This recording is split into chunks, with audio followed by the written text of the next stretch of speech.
Përshëndetje të nderuar zonja dhe zotrim, përshëndetje të dashur miq, ja ku po ritakohemi sërish me mua Tiron Alilin.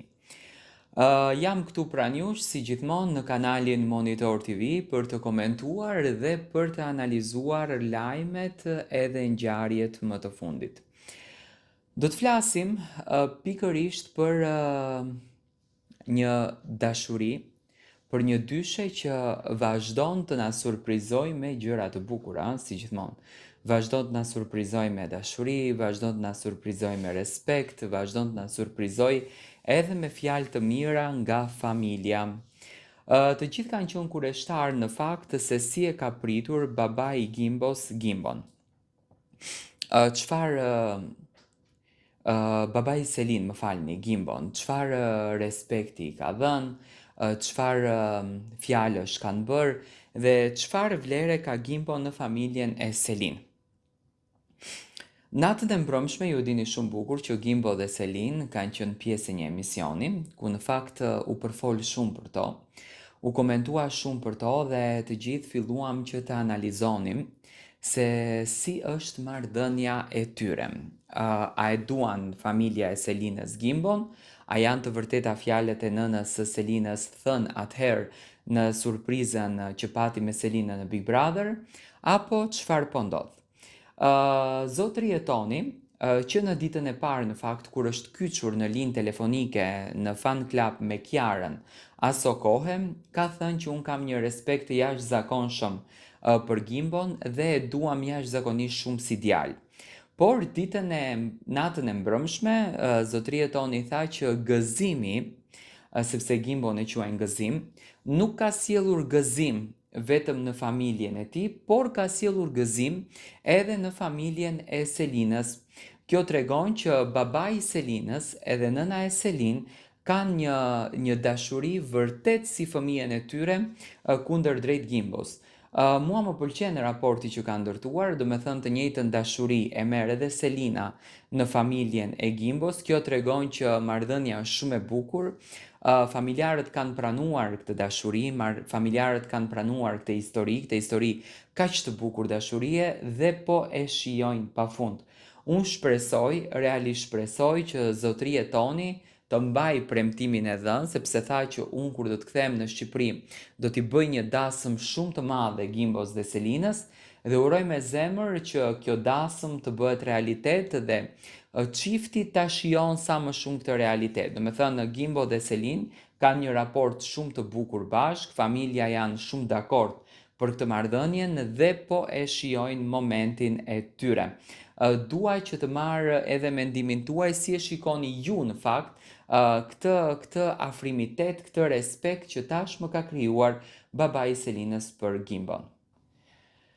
Përshëndetje të dashur miq, përshëndetje të nderuar ndjekës, ja ku po ritakohemi sërish me mua Tiron Alilin, pikërisht këtu në kanalin Monitor TV, për të vënë fokusin dhe për të ndaluar tek çifti që çdo ditë po na sjell diçka të bukur në rrjetin e tij social, Instagram. Në fakt më pëlqen shumë që Instagrami tashmë është bërë një dritare ku personazhet publik postojnë gjërat e tyre, postojnë përditshmërinë, postojnë jetën, postojnë marrëdhëniet, por postojnë edhe momentet e bukura. Dua të flas për Luizin edhe për Kiarën. Luizi dhe Kiara pas çdo angazhimi të mundshëm, ato kanë ndarë momente me njëri tjetrin dhe Luizi si gjithmonë që ka qenë një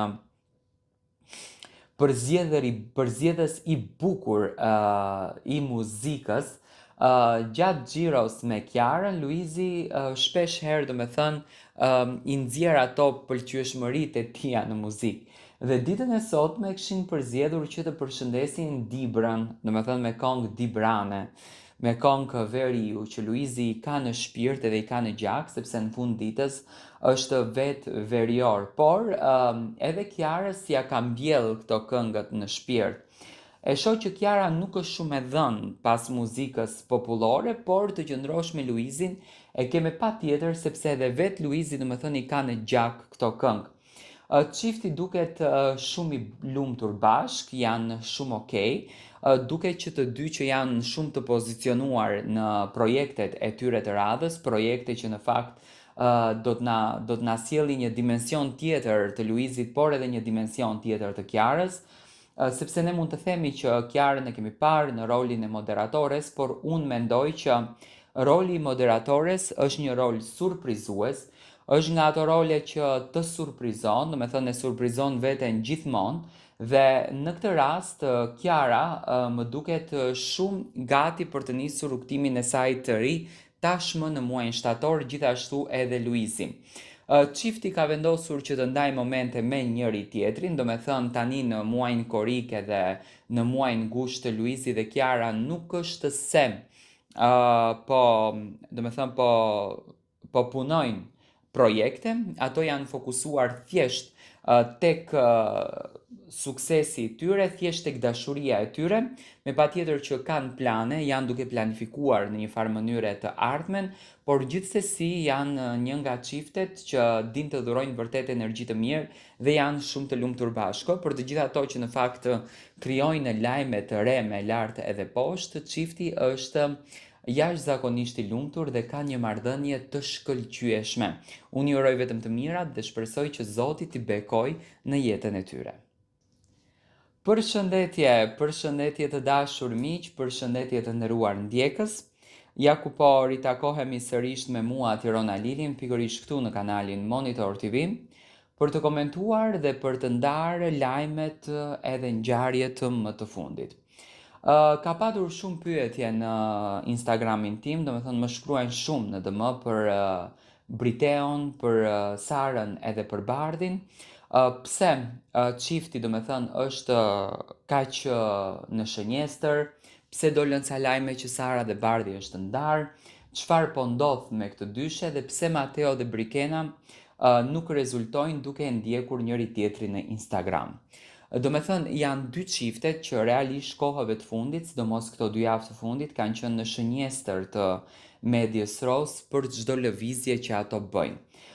Do të nisi që nga Sara dhe Bardhi nga informacionet që kam unë, që kam arritur që të siguroj nga njerëz të afërt të çiftit, kam arritur të kuptoj që lajmet të cilat qarkullojnë për marrëdhënien e tyre të krisur, për një fakt që Sara mund ta ketë fshirë Bardhin nga Instagrami dhe mund ta ketë përdorur këtë gjë për klikime etj, do me thënë janë lajme të rreme.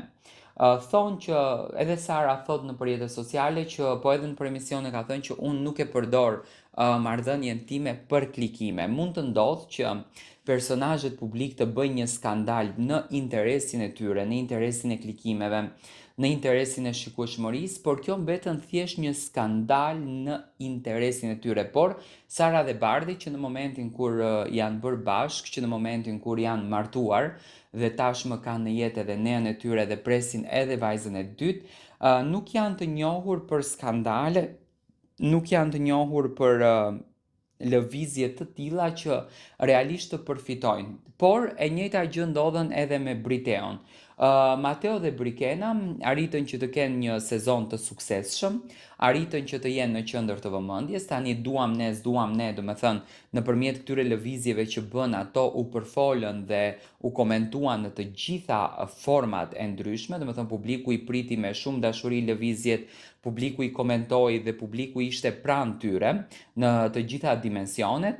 Marrëdhënia e tyre është harmonikisht shumë e lumtur, çifti po shijon momente, po shijon kënaqësi, po jeton çastin dhe të gjitha këto lëvizje që kanë qenë në lidhjen e Mateos dhe Birkenës kanë qenë të gjitha strategji marketingu të imponuara në një farë mënyre edhe nga vetë produksioni i Top Arenës. Marrëdhënien e kanë shumë të mirë, më besoni nga informacionet që kam unë, domethënë Brikena dhe Mateo janë shumë të lumtur, por gjithashtu edhe Sara edhe Bardhi. Domethënë të gjitha lajmet e tjera janë thjesht marketing për çiftet që ndonjëherë edhe fansat në mënyrën që t'i lëvdojnë, t'i duan, ndonjëherë edhe teprojnë me lajme që realisht nuk kanë kuptim.